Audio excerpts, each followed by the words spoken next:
बिस्मिल्लाहिर्रहमानिर्रहीम। हमारे दीन इस्लाम के अंदर सलाम करना अपने मुसलमान भाई को सुन्नत है और सलाम का जवाब देना फ़र्ज़।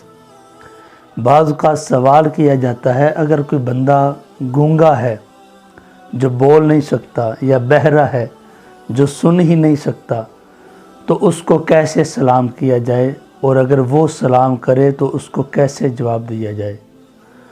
तो इसके मुतल्लिक़ हमारे उलमा ने लिखा है, अगर कोई गूंगा बंदा है या बहरा है उसको सलाम ज़ुबान के साथ भी करना है और हाथ के साथ इशारा भी उसको करना है ताकि वो इशारे को समझ सके। और उसके लिए क्या करना लाज़िम है, वो हाथ का इशारा ही कर देगा तो उसके लिए काफ़ी हो जाएगा। हमारे लिए ज़ुबान से अदा करना इसलिए ज़रूरी है क्योंकि वो तो नहीं सुन सकता लेकिन अल्लाह ताला सुन रहा है। अस्सलामु अलैकुम वरहमतुल्लाहि वबरकातुहू जब हम कहेंगे तो गोया कि हम उसको दुआ दे रहे हैं और हम इस पर कादिर हैं, हम ये कह सकते हैं। इसलिए ज़ुबान के साथ ये अल्फाज भी अदा करें और उसको समझाने के लिए हाथ से इशारा वगैरह भी कर दें।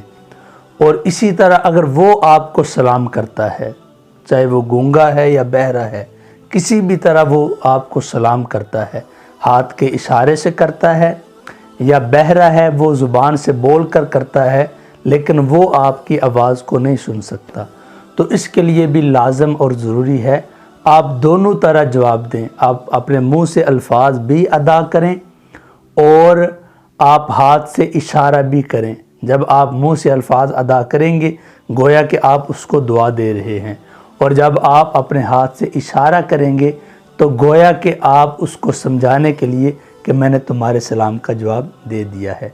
मज़ीद इस्लामी मालूमात के लिए हमारे चैनल को ज़रूर सब्सक्राइब करें। इस वीडियो को अपने दोस्तों के साथ ज़रूर शेयर कीजिए।